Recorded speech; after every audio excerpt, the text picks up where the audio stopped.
Hello and welcome to the Election Corner on One Man Think Tank. Today we're going to be discussing why the coronavirus could cost the Republicans the Senate. Now, if the reason this has been brought up is frankly due to all of the headlines saying, all of a sudden the Senate's in play, or Democrats have gained the edge in the Senate, could Republicans lose? National Republicans beg Trump to handle coronavirus, yada yada yada yada. And those headlines have some truth to them. To show this, I've put up my current Senate prediction. Now, if you look down in Georgia's special election, you notice it's gone from leans to likely. I'll discuss that more in the upcoming Senate prediction for next month. But either way, right now, in my prediction, Republicans, in about 51% of scenarios, have 49 seats. Democrats are up to 51, winning their victory on the backs of barely winning Maine and Montana. Now, I'm going to be totally honest. The fact that Montana has flipped is due to the fact that Steve Bullock is handling coronavirus so well. So my prediction does have a little bit of coronavirus baked in. That's also why Kentucky is likely instead of safe. Georgia's 1st district has moved to leans, etc., etc. However, these have also been well documented in polling showing this, that these two candidates are polling much better because they are, frankly, not with Donald Trump not with Donald Trump and with Donald Trump on the coronavirus response, because the Senate races are nationalized, and unless your senator is not a non-incumbent, it is really easy to make a call, are they with or against Trump on how he's handled the coronavirus. And Republicans, by default, are siding with Trump if they're coming as the opponent in this scenario. So already this map is not looking good for Republicans.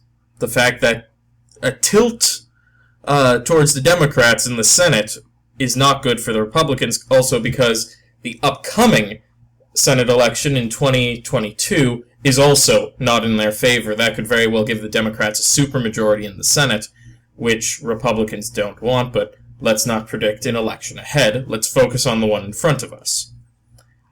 And here is why things could get really bad for them, because we're witnessing the initial opening up. And what's happened is there's been a massive spike of coronavirus cases in Republican areas, strongholds of rural areas, evangelical areas, and red states. And we're also seeing older voters switch over to Biden.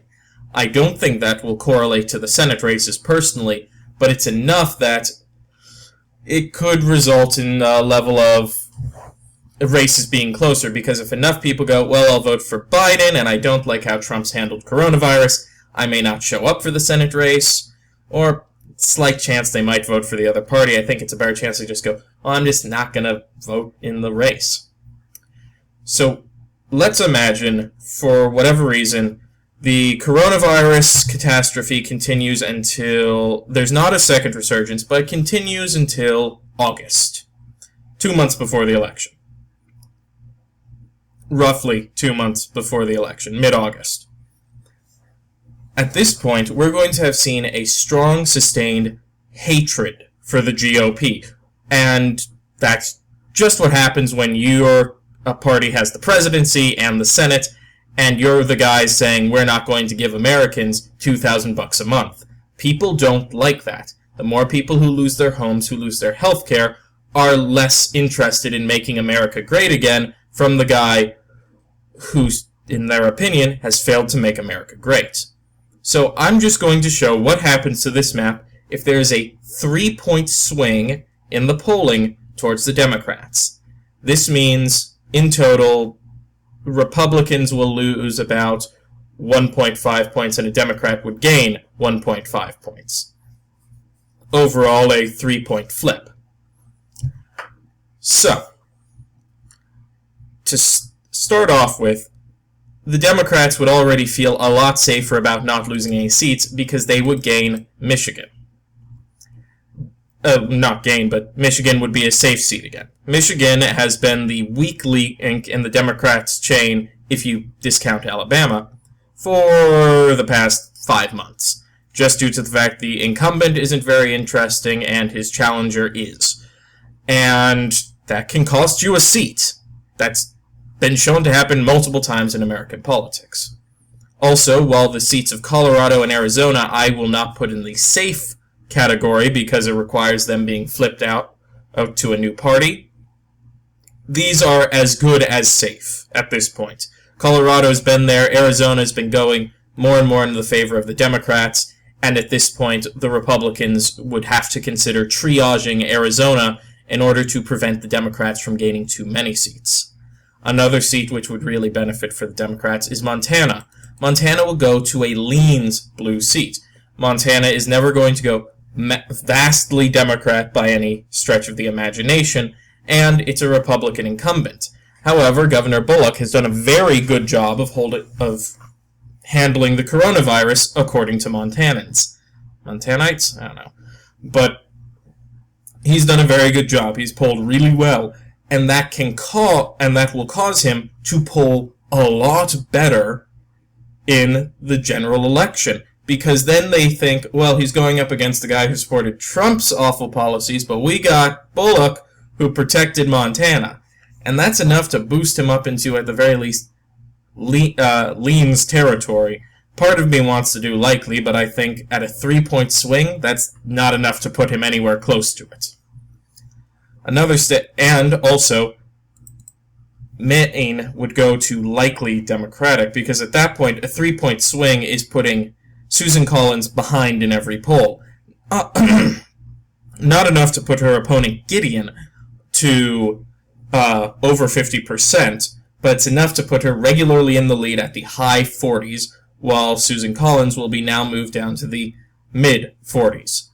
And that's enough for the Democrats to safely look at Maine as a gained seat.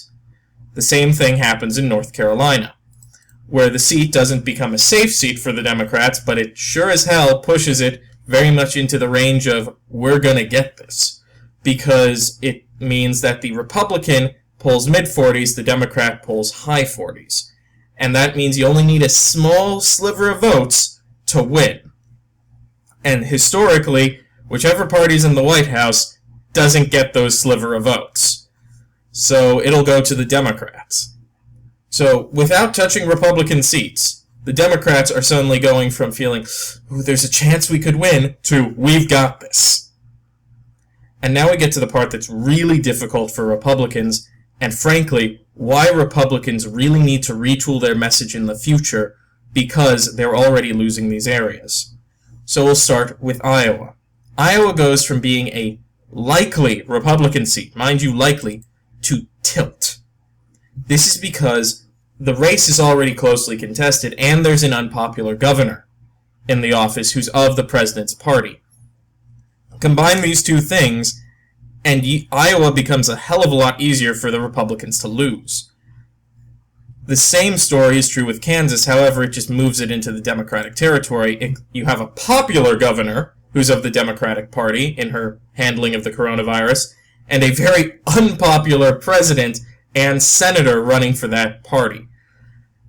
That's enough to move Kansas into the territory of, oh, Democrats could very easily pick this one up, and as you can see, pick it up as easily as I imagine them picking up Montana.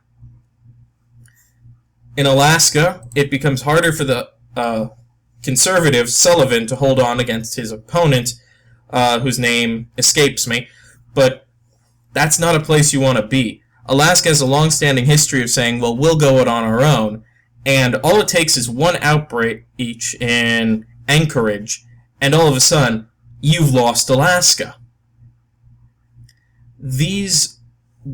And Alaska is actually a very good summary of why all of these red states are going to suddenly look a lot more pink. Because Republican states have historically lower populations and low voting turnout. If people are losing family members, if people are feeling their lives are in danger, they will vote for the other guy and they won't give a shit why. Alaska, you see a flip. Or Alaska, you don't see a flip, but you see a massive decrease in Republican support, which is enough to boost up, in Alaska's case, the independent, but most states, the Democrats. This is not coming from oh, we love the Democrats so much. It's Republicans making it so people go, we don't want the Republicans, which in modern politics, where turnout is the most important thing, is deadly. The same thing happens in Texas as in Iowa. Unpopular governor's response, unpopular senator because of his affiliation with the president, Texas goes to leans. Texas still has a long way to go before it's a properly purple state. I'd say at least 4 years. But this is enough to make it so the Republicans have to start pouring money into Texas because they're afraid of losing it. And this is where you start to see the whole thing unravel.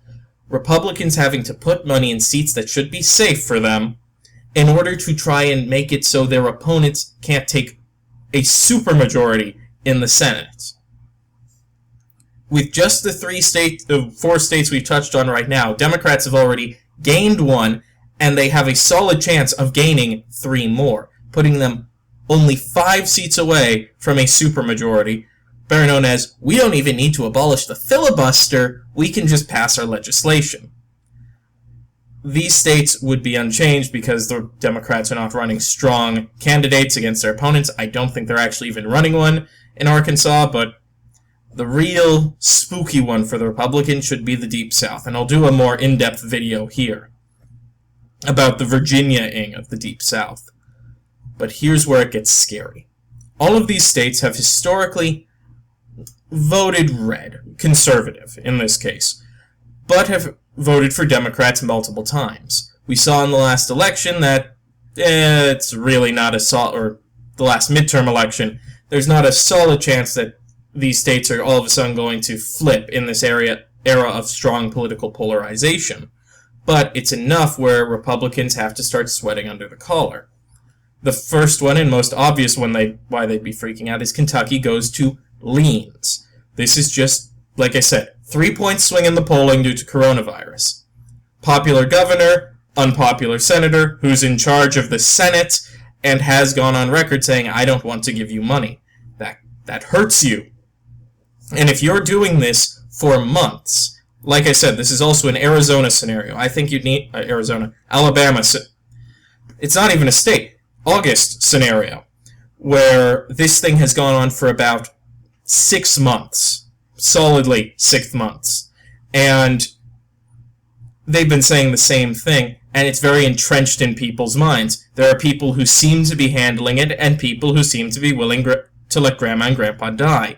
That is the public perception. I think if this thing hits August without real break, we're still getting coronavirus stories. States are still doing quarantines. States who opened up are closing, and states who yada yada yada yada. We're going to see a 3-point swing, and this is the resulting map of that. West Virginia goes from safe to likely.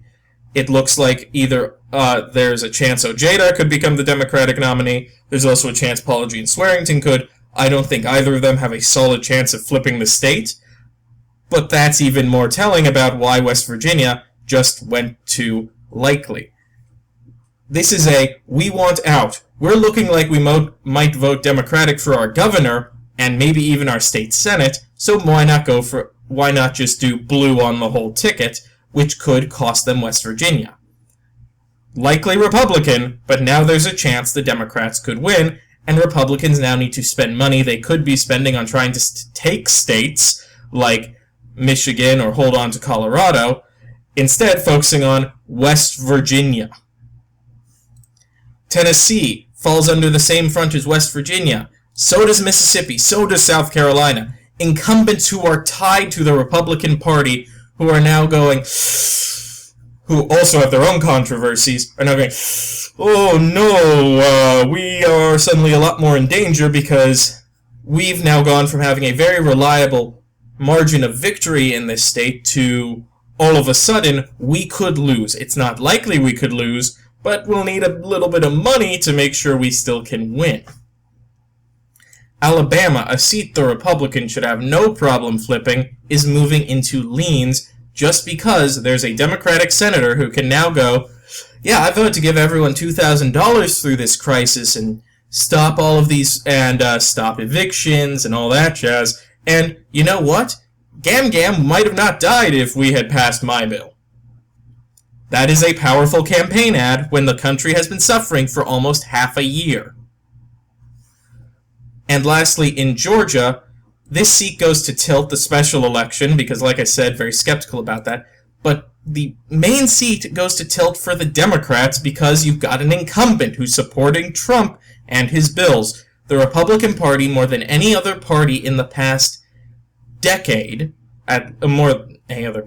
any other Congress in the past decade, has been getting more and more and more rigidly, we will vote as a bloc no matter what. Mitch McConnell has not even been giving his senators that much wiggle room to vote in dissent. The closest you saw was when Mitt Romney voted in dissent, or with the Democrats, on impeachment. That's how tight these things have gotten. And you are now having Republicans who are being roasted over the only bipartisan bill they passed in the past two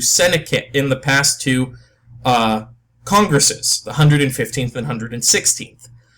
Because it's so polarized, is that if someone breaks with the traditional value of the party, like with the First Step Act, you're getting roasted across the coals by your Tom Cottons and the like. And also, by not resolving the problems, people become more polarized. Mitch McConnell's strategy of, we just won't do anything except give tax breaks, doesn't work in an election year. Because you're not helping the voters. The voters need to turn out to vote, and at a certain point, voter suppression fails you. I'm not going to predict the House, but there is a risk of flooding in this scenario. We're just 3-point margin on top of the existing margins, where gerrymandered districts, which are very common in Republican states, get flooded because they are only winning by the Republicans only win by a slight margin in a lot of districts, while Democrats win by a large margin in like one, which results in the Democrats maybe taking some southern states. The Republicans are pursuing an incredibly poor strategy right now, and if you are a Republican and you are listening to me, I am not saying this as, I'm not doing this map as sort of, hey Democrats, here's a victory map for you. Imagine if this thing continues to August. It's Republicans. You are on the verge of losing the Senate for at least the next 4 years. Probably 6. That is how bad this map is. You can't win the Senate back until you have to do this map all over again, and I'm going to do another video, probably next week, about why everything about this is bad. Because many of these seats are going to be a lot more purple in 2026 than they are right now.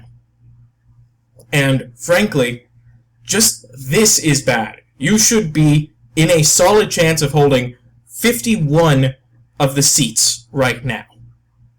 And my current map should be the map I just am showing you now. I started off showing you. And this map I'm showing you now on your screen should be a wild future in which things massively swing towards the Democrats, not a plausible future if coronavirus doesn't let up. This is why coronavirus is so bad for the Republicans, and why the longer they go without treating it, the longer they go without responding to it, without aiding it or helping it, etc., etc., etc., alleviating Americans' problems, it gets worse for them. Because let's say there's a 3-point recovery. Congrats, you're just going back to a map where Democrats only gain 51 of the seats as opposed to 53. Where you don't have to triage, where you're not going, well, we need to triage Arizona and Montana and Kansas to, well, we need to we only need to triage Arizona and Colorado. This is bad for the Republicans. And that's all I have to say on this matter. If you liked the video, please leave a like down below. Otherwise, leave a comment with your thoughts. I'm always interested to hear what you people have to say. Also, if you wish to see more content from the channel, click subscribe and the notification bell to know when new content comes out. Otherwise, as always, have a wonderful day.